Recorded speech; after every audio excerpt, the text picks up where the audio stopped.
زہیب علی حسن بھائی ہیں، پوچھ رہے ہیں کہ کیا آپ صلی اللہ علیہ وسلم آج بھی کسی کی مدد کر سکتے ہیں؟ انبیاء علیہم السلام مدد کرتے ہیں، اولیاء کرام بھی مدد کرتے ہیں، اور سرکار دو عالم صلی اللہ علیہ وآلہ وسلم کی مدد کرنے کا تذکرہ تو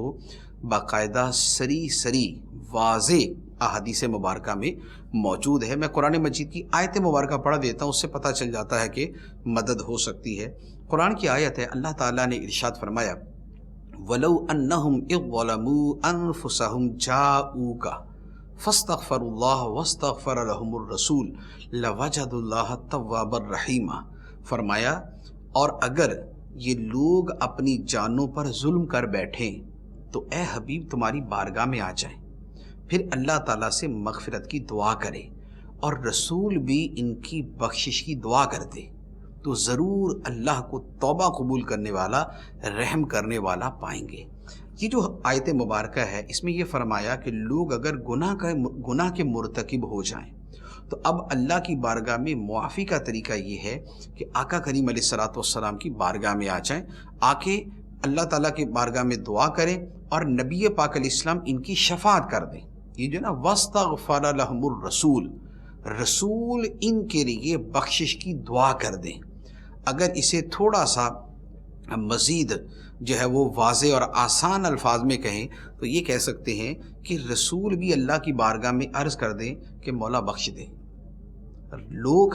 مغفرت کی دعا مانگے اور رسول بھی فرما دیں کہ یا اللہ جانے دے، یا اللہ معاف کر دے، تو رسول اتنا کہہ دیں گے تو فرمایا کہ اللہ کو توبہ قبول کرنے والا، رحم کرنے والا پائیں گے۔ تو اب آپ یہ دیکھیں کہ ایک بندہ زندگی میں لاکھوں گناہ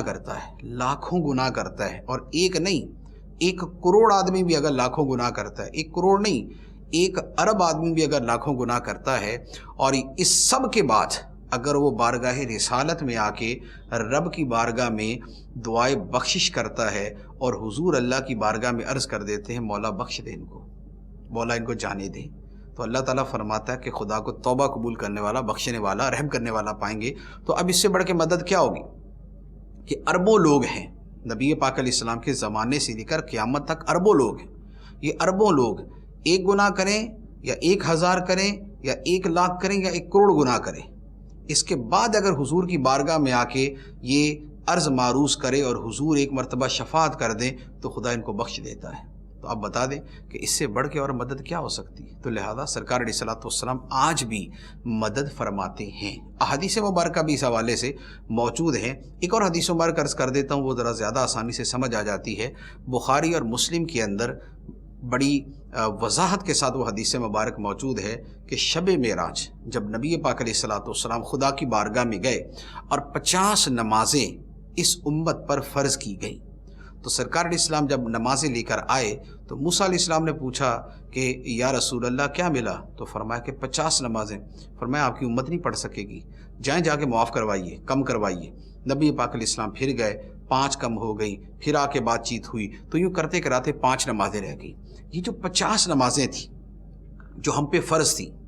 جو ہم پہ فرض ہوئی تھیں، جو ہم نے پڑھنی تھیں،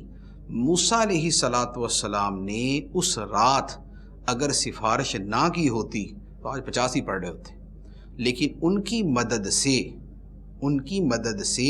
اللہ تعالیٰ نے وہ 50 سے 5 کر دی۔ تو یہ جو ہماری مدد ہوئی، یہ جو ہمارے لیے سہولت ہوئی، یہ حضرت موسیٰ علیہ السلام کی وجہ سے ہوئی، اور موسیٰ علیہ السلام کا یہ واقعہ جو ہے یہ ان کی وفات کے بعد کا ہے۔ تو موسیٰ علیہ السلام مدد کر سکتے ہیں تو سرکار دو عالم نور مجسم صلی اللہ تعالیٰ علیہ وآلہ وسلم بھی یقیناً مدد کر سکتے ہیں۔